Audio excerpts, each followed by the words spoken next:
السلام علیکم ورحمۃ اللہ تعالیٰ وبرکاتہ۔ ناظرین، اگر ہماری چینل سبسکرائب نہیں کیے ہیں تو سبسکرائب کر لیں، اور ویڈیو اچھی لگے تو اپنے دوستوں کے ساتھ شیئر کریں اور لائک کریں۔ آج میں جو واقعہ لے کر آیا ہوں قصہ ہاروت و ماروت کی ہے، تو بنا اسکپ کیے ہوئے ہم اپنے ٹاپک کی طرف چلتا ہوں۔ بسم اللہ الرحمن الرحیم۔ احمد اور ابن حبان نے اپنی صحیح میں حضرت ابن عمر رضی اللہ تعالیٰ عنہما سے روایت کی ہے، انہوں نے حضور صلی اللہ علیہ وسلم کو یہ فرماتے ہوئے سنا کہ جب آدم علیہ السلام کو زمین پر اتارا گیا تو فرشتوں نے کہا، اے رب، تو زمین پر اس شخص کو اپنا خلیفہ بنا کر بھیج رہا ہے جو فساد کرے گا اور خون بہائے گا، اور ہم تیری حمد کے ساتھ تسبیح کرتے ہیں، تیری پاکی بیان کرتے ہیں، لہٰذا ہم اس منصب کے زیادہ مستحق ہیں۔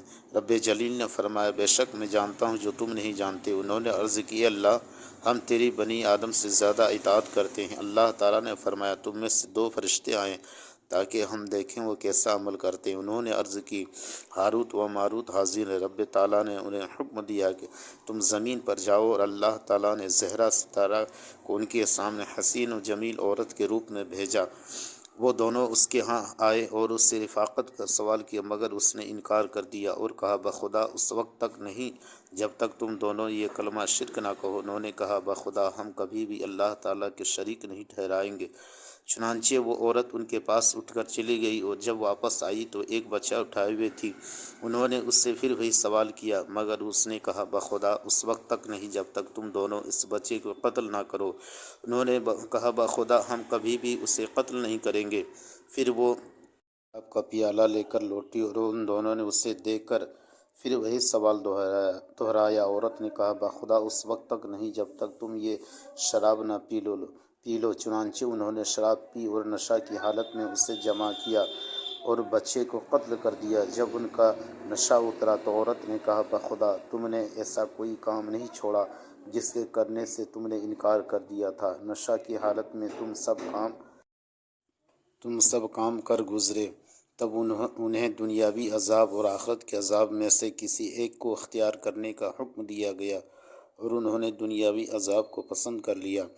حضرت ام سلمہ رضی اللہ تعالیٰ عنہا فرماتی ہیں کہ میری بیٹی بیمار ہو گئی تو میں نے پیالے میں نبیذ بنائی۔ حضور صلی اللہ علیہ وسلم میرے ہاں تشریف لائے تو وہ ابل رہی تھی۔ آپ نے فرمایا، ام سلمہ یہ کیا ہے؟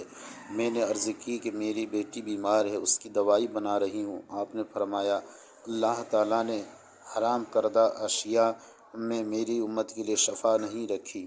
ایک روایت میں ہے کہ جب اللہ تعالیٰ نے شراب کو حرام فرما دیا تو اس میں سے جتنے بھی فوائد تھے سب چھین لیے گئے۔ خدا حافظ۔ دوستو، ویڈیو کیسی لگی کمنٹ سیکشن میں بتائیں، اور ہمارے چینل میں نئے ہیں تو ہمارے چینل کو لائک کریں، سبسکرائب کریں، اور اپنے دوستوں کے